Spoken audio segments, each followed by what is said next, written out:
Bonjour les Gabianers et bienvenue dans cette nouvelle vidéo du Tarot de la Bonne Mère où nous allons parler de Maurice d'Agone, Saint Maurice, qui était un légionnaire romain, comme ça se voit, un légionnaire romain de la légion thébaine, donc de Thèbes en Égypte.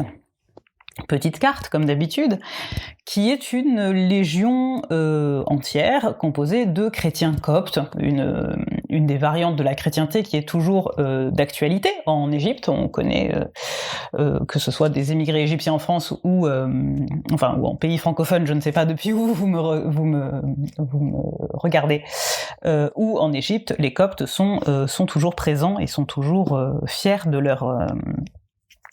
leur tradition chrétienne et de leur langue liturgique surtout, qui est en fait une descendante directe, ou plus exactement une survivante directe de l'égyptien antique, celui qu'on écrivait avec des hiéroglyphes.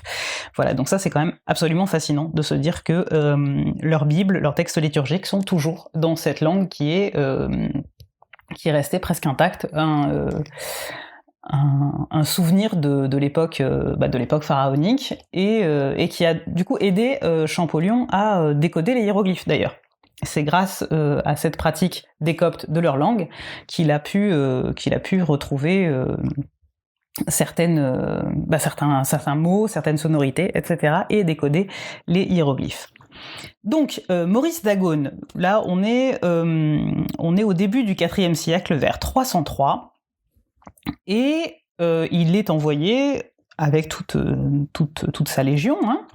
On est pendant l'époque des persécutions de Dioclétien. Donc Dioclétien est un empereur qui n'est pas connu pour avoir été très ouvert à la chrétienté, donc, et qui persécute les chrétiens partout où ils se trouvent, partout dans l'Empire romain.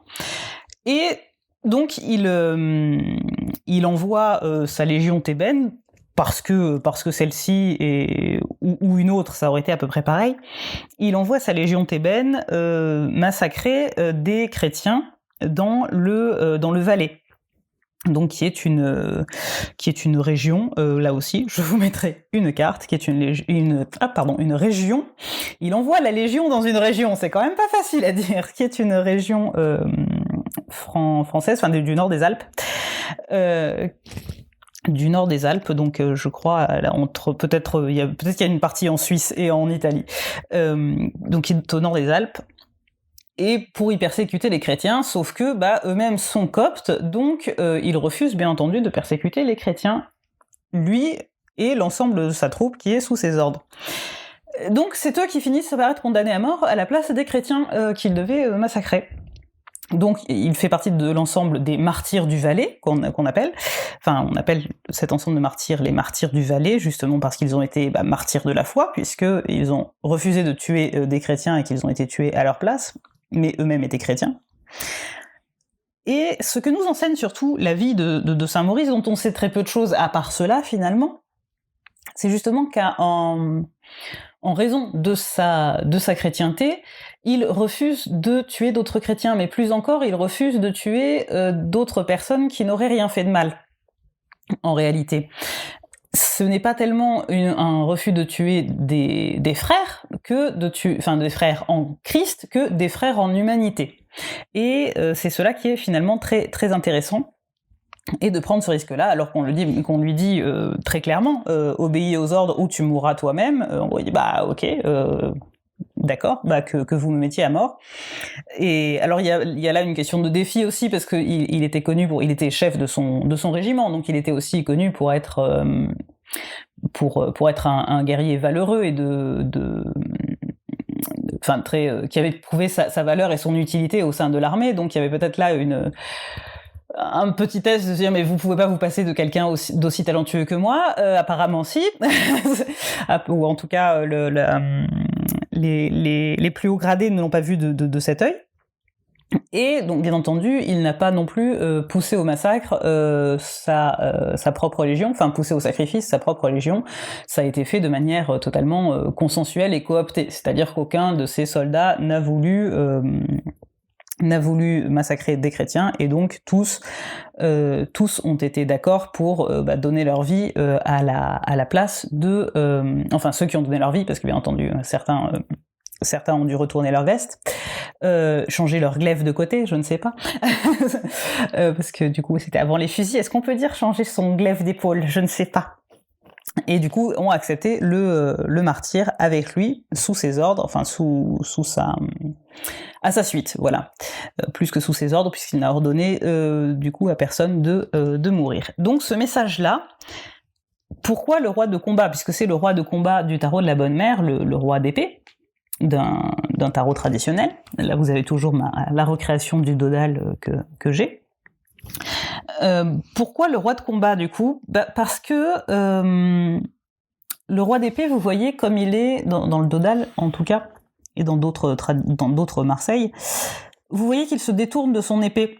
Enfin, il la brandit, il sait qu'elle est là, il sait qu'il est sûr de sa valeur guerrière, mais il en détourne le regard. Il saisit finalement la vanité du combat, et c'est exactement ce que j'ai voulu marquer. Je refais la mise au point, pardon. Ce que j'ai voulu marquer dans cette carte du roi de combat, qui nous parle justement de la justesse des combats, et de savoir que parfois, baisser les armes, discerner le bien et le mal, savoir quand il faut se servir de ses armes ou pas, c'est peut-être là la plus grande richesse, la plus grande force et le plus grand courage. Et voilà, donc parfois abandonner le combat, c'est aussi en sortir vainqueur, et c'est exactement ça le symbole de cette carte. Maintenant, je vais vous lire la prière à Saint-Maurice, qui est disponible sur le site avec toutes les autres prières. Ô Saint-Maurice, toi qui es reconnu comme l'un des plus vaillants guerriers de ton temps, c'est pourtant pour avoir déposé les armes et accepté de mourir pour ne pas avoir voulu tuer que tu es acclamé. Rappelle-moi, Saint-Maurice, que le vrai courage et la véritable maîtrise ne sont pas forcément celles des armes. Je me sais capable, apte, en pleine maîtrise de mes moyens, comme toi, et pourtant, j'ai peur.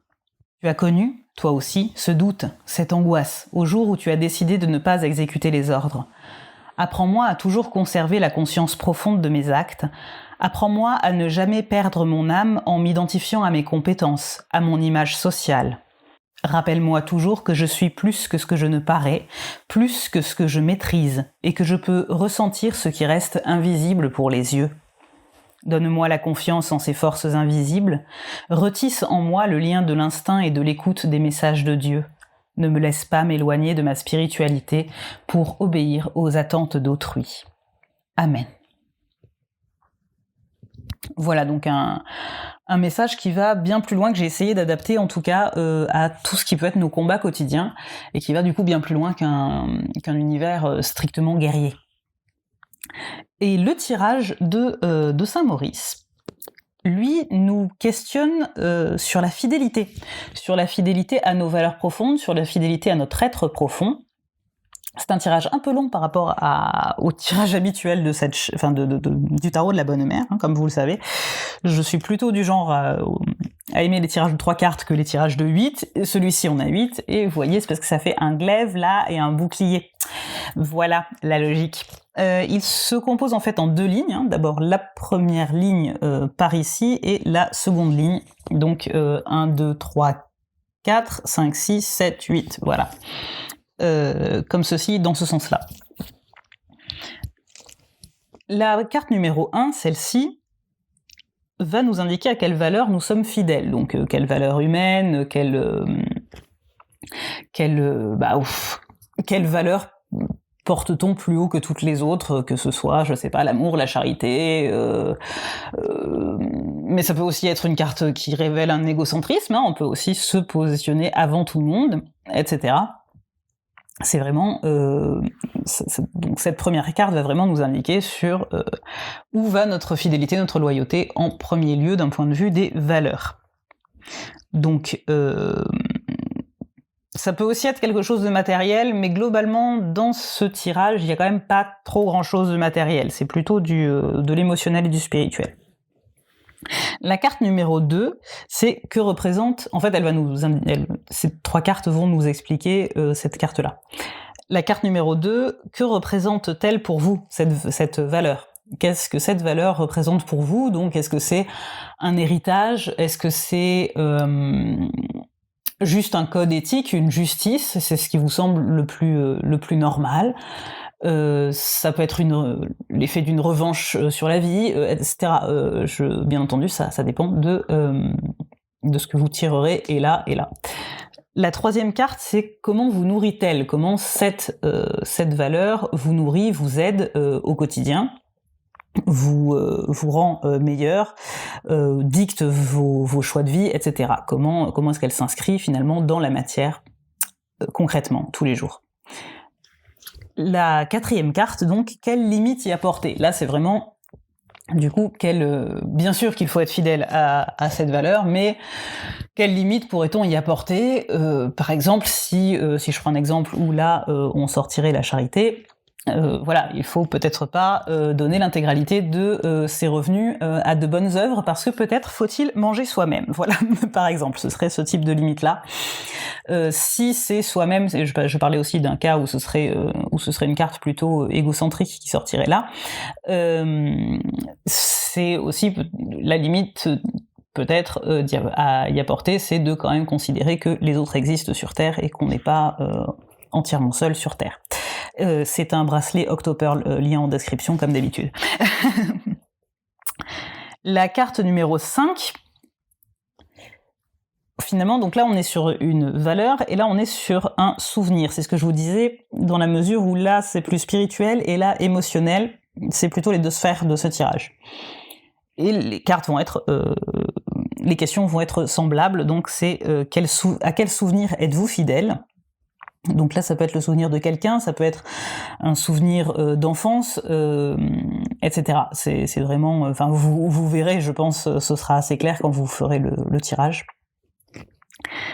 Que représente ce souvenir pour vous ? Donc, est-ce que c'est un souvenir positif, un souvenir fondamental, aussi un souvenir négatif qui pourrait... parce que ça peut être tout à fait quelque chose de traumatisant et qui représente pour vous un déclic ou un repoussoir, où vous avez été témoin de quelque chose et vous savez que vous ne serez absolument jamais le genre de personne qui fait ça, par exemple.